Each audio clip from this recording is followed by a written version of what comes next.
right, so once again, we are in the panels embedded whiteboard, and in this video today, we're going to talk about changing default whiteboard settings or simply changing the background for a specific page in the whiteboard.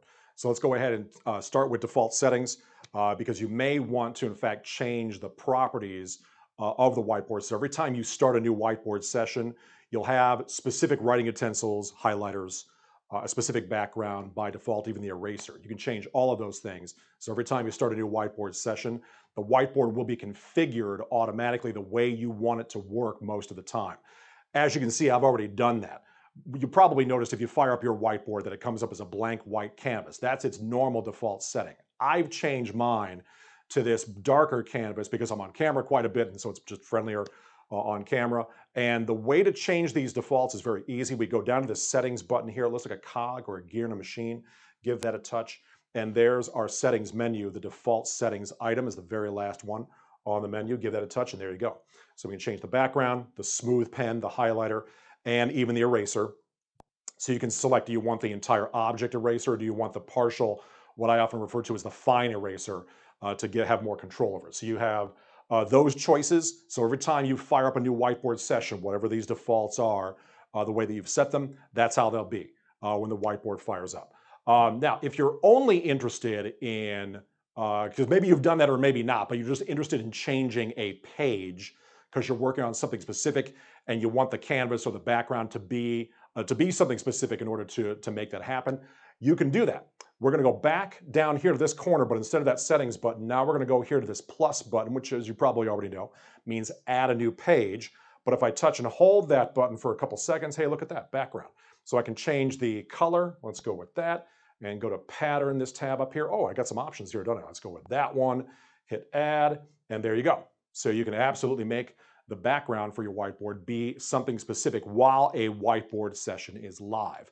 Now, if you want to get really fancy here, and you're not required to, but if you want to, let's say you've got a nice picture of the Earth as viewed from space and you want that to be the background for your whiteboard, you can absolutely do that. So I'm gonna go back to that touch and hold the plus there, the background window. We're already in that pattern section. I'm gonna scroll the way down and I have a button there labeled custom. Now, a pro tip that the system already gives you is this recommended size where it says 3840 by 2160. Otherwise known as 4K. So the system's already telling you, hey, listen, these are big 4K screens. In order to have the best experience, you'll want to use 4K pictures when you can. So I'm going to go ahead and do that. Hit that custom button. I do have a nice picture. I'm in my recents folder. That's what actually comes up by default. The idea is, this is the file commander, the panel's embedded file commander.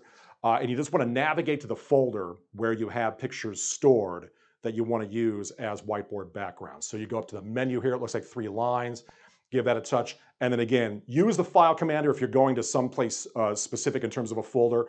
But I keep things in my downloads folder because I do this every day. So that's a quick choice here. So I'm gonna go ahead and hit that, and there's that picture, the Earth as viewed from space, and there you go. Now again, not all pictures are created equally. This is a 4K picture, but the aspect ratio isn't quite a full 16 by 9. I already knew that going in. So if you find that a picture doesn't entirely fill the screen and it is a full 4K picture, just recognize that the way the picture is formatted might not be a full 16 by 9 aspect ratio. So don't let that bother you.